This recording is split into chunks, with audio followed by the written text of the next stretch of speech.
Olá, paz do Senhor Jesus. Bom, eu senti no meu coração de gravar esse vídeo. Eu vou gravar ele aqui hoje. Eu espero que vocês consigam adquirir alguma coisa daqui, que o Senhor ele fale com vocês como tem falado comigo através dessa palavra. Não repara, eu tô um pouco nervosa, tá bom? E eu vou estar aqui gravando. E é isso, vamos lá ler em João 8, do 3 ao 11, tá? Vou tentar ser o mais breve que eu conseguir. Ó. E os escribas e fariseus trouxeram-lhe uma mulher apanhada em adultério. E pondo-a no meio disseram: Mestre, essa mulher foi apanhada no próprio ato, adulterando. A lei nos mandou... E na lei nos mandou Moisés que as tais sejam apedrejadas. Tu, pois, que dizes? Isto diziam, tentando para que tivessem de que acusar. Mas Jesus, inclinando-se, escrevia com o dedo na terra. E como insistiam, perguntando-lhe, endireitou-se e disse: Aqueles que dentre vós está sem pecado, seja o primeiro que atire a pedra contra ela. E tornando a inclinar-se, escrevia na terra. Quando ouviram isso, saíram um a começar pelos mais velhos até o último. Ficou só Jesus e a mulher que estava no meio. Endireitando-se Jesus, não vendo mais ninguém do que a mulher, disse-lhe: Mulher, onde estão teus acusadores? Ninguém te condenou? E ela disse: Ninguém, Senhor. E disse-lhe Jesus: Nem eu também te condeno. Vai-te, não peques mais. Nesse cenário, a gente está num lugar onde a lei, o povo estava sobre domínio romano. E a lei, a lei de Moisés, ela falava que a mulher devia ser morta a apedrejamento. Quem adulterava, o homem e a mulher deveriam ser apedrejados, né?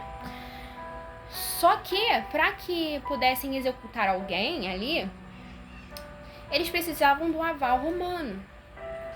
Então Jesus ele estava assim, se ele falasse não apedrejem, ele ia contra a lei de Moisés.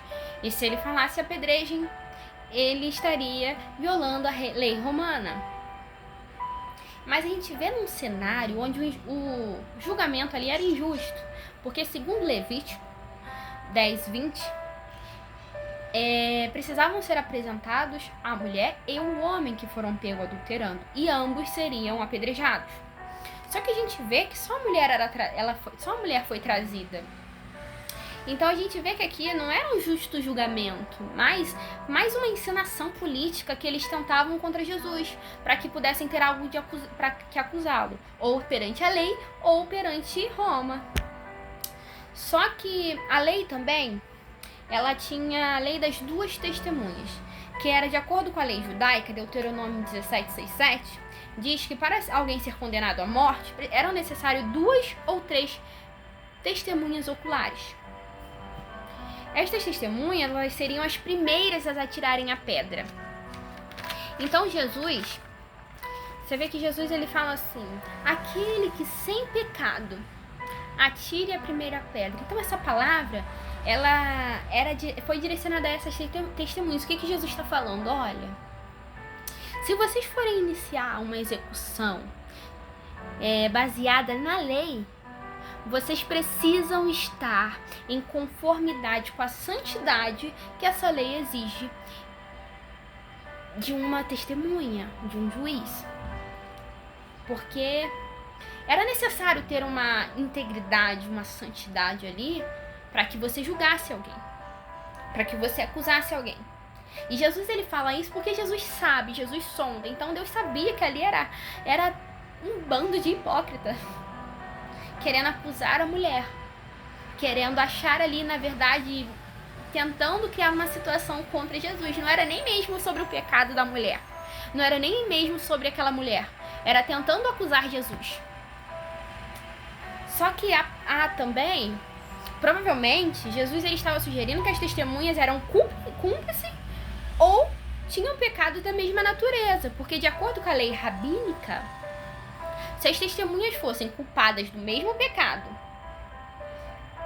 o testemunho delas era inválido. Então Jesus, ele também desarmavam ele juridicamente. Jesus, ele é cirúrgico. Ele é perfeito. E é interessante que a gente vê no texto, o texto mesmo fala que vai saindo do mais velho ao mais novo.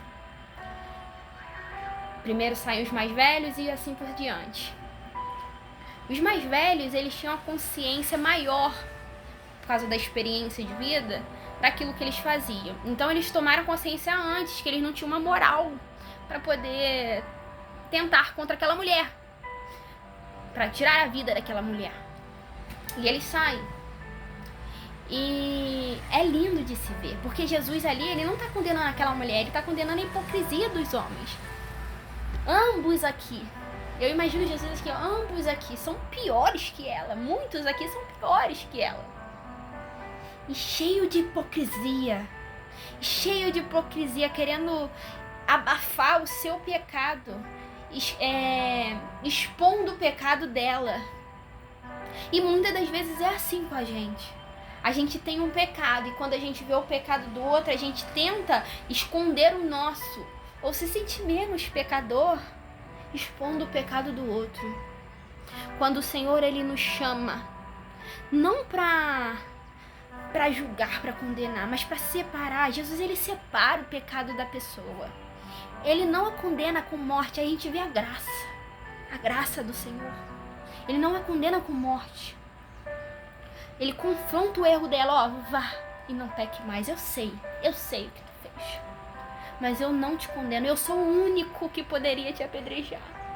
Mas eu não te condeno à morte, vá e não peques mais.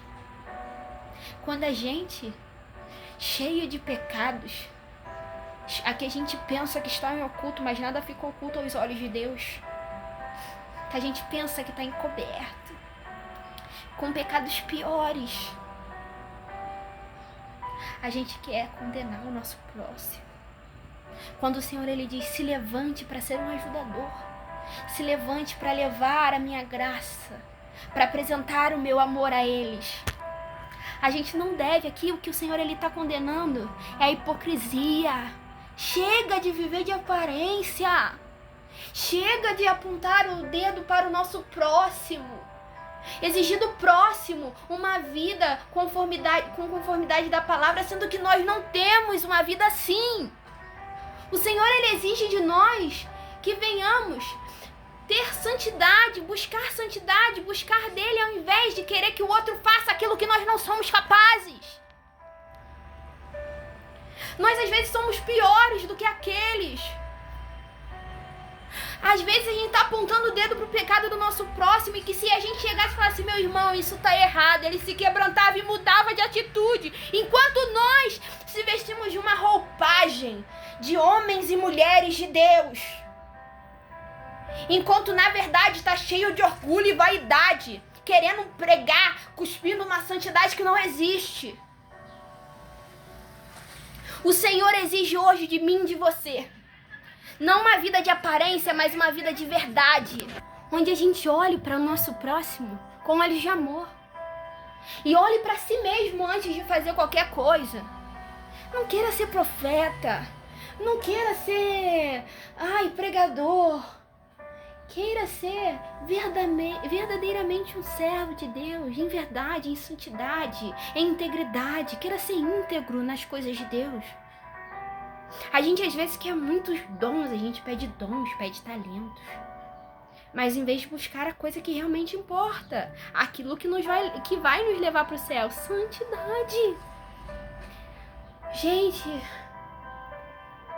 se nem Jesus, que poderia condená-la, a condenou, o que somos nós, cheio de pecado, cheio de mentiras? Se arrependa da hipocrisia, que é um dos piores pecados para mim. Eu estou falando, pode até não ser, mas para mim é. Por muito tempo eu busquei uma santidade para provar para os homens que eu era boa.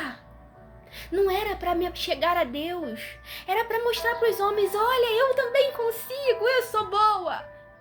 E o Senhor o tempo inteiro, com amor, Gabi, não é esse o caminho. A santidade tem que te levar para mim, para perto de mim. Não para te envolver e te colocar no meio de homens. Homens falham, homens pecam. Quem está em mim, na minha presença. E a palavra que eu deixo para vocês hoje é essa. Encha-se de santidade, não para condenar seu próximo, mas para ajudá-lo. E quando você vê alguém em situação de pecado, em que aponta o dedo para ele e condena, faça como Cristo. Vai lá, fala: meu irmão, não te condeno, eu quero te ajudar. Vou orar por você, vou te ajudar, vou te mostrar o que você pode fazer. Peça a Deus te capacite, te levante como homens e mulheres que ajudam o próximo, que ganham almas para o reino. Quanta gente lá fora que é mais quebrantado que nós. Quanta gente lá fora que, se ouvir o nome de Jesus, se derrama. E a gente endurecido, vivendo na falsa santidade, vivendo como fariseus. Ei, pare. Acabou. É o tempo da gente viver coisas novas com Deus. Peça a Deus para que o amor dele esteja em você, que você olhe com amor para as pessoas. Viva uma vida em que você ajuda o seu próximo, que você o leva para perto de Deus, que as pessoas olhem para você e mesmo sem você falar e fala: nossa, vai um homem, vai uma mulher de Deus. Encha-se do Espírito Santo, como o meu pastor diz, encha-se até transbordar. Que aonde você passe, as pessoas sejam contagiadas com a presença do Espírito Santo na sua vida. Que você não precise falar, mas que as suas ações, que os seus gestos levem pessoas a conhecer ao único que é digno de honra e glória, Jesus. Que as suas ações, a partir de hoje, que a hipocrisia caia por terra. Que a hipocrisia morra na sua vida e que somente a verdade, o amor, a graça e a misericórdia de Deus esteja sobre ti. Que você se levante em santidade, mas para se chegar a Deus e ganhar almas para o reino de Deus.